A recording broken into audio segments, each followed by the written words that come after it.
Alright, so a few months back or whatever, I made a video pretty much hating on everything about this game, this release, the Xbox version.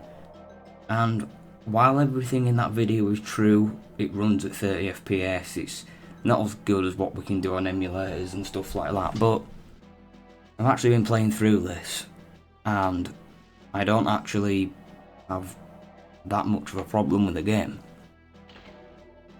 And I've got an actual, now I'm playing with controller, and I've beaten the majority of this game on double agent.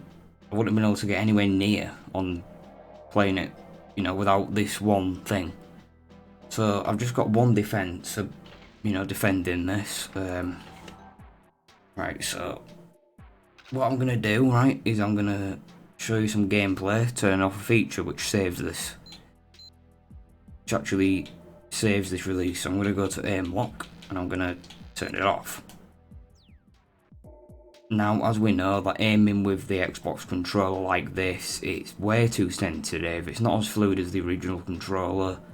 It's a nightmare basically, and it stops your movement, which it worked on the N64. It doesn't work here.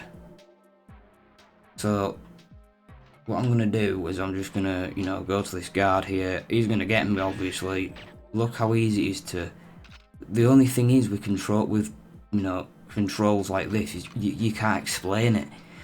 You need to play it. It's way easy to over aim, and in a situation like on control, you just go and boot control. See, I've just completely.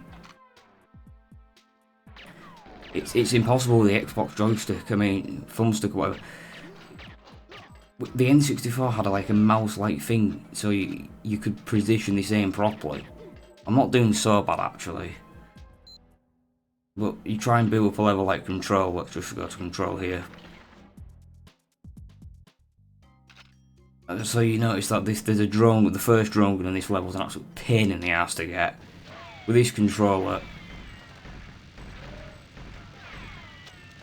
I've literally got to hold it in one position, and moving my other bit with my hand here, you can get it eventually.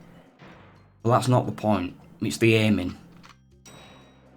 And when you aim, you get stuck. Like I said, it's not a problem, doing it on the N64. It's way too easy to over aim with it. It's so sensitive. I think there is a way to turn it down, but that's not the point. My point is the aiming system. You can rely on auto aim to get guards like this, for example, but it'll always go for one part of the body. So the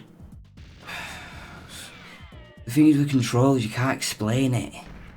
I look like I'm doing fine now, but I'm going for a still target. And I'm still not even hitting it properly. I'm running out of ammo. It doesn't work with the. Well, they fixed it. They fixed this.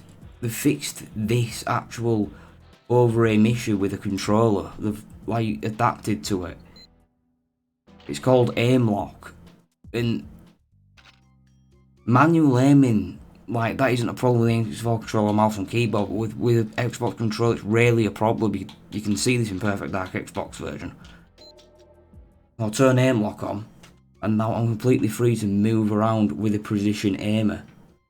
And it also kind of fixes a crosshair thing that the game didn't have. I mean, I know Speedrun made a manual crosshair, so just look how easier it is to hit the drone gun, and then still being able to freely move while having precision aim for a headshot like that.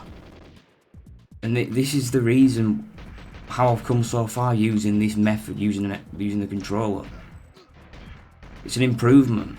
And no one's talking about this, and I don't know why. It fixes everything that the game has wrong playing with an Xbox controller. It's just more of a natural way of playing it, and it also caters to modern gamers who, don't like. It's just honestly, it's.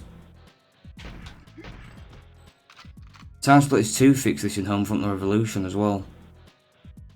When you see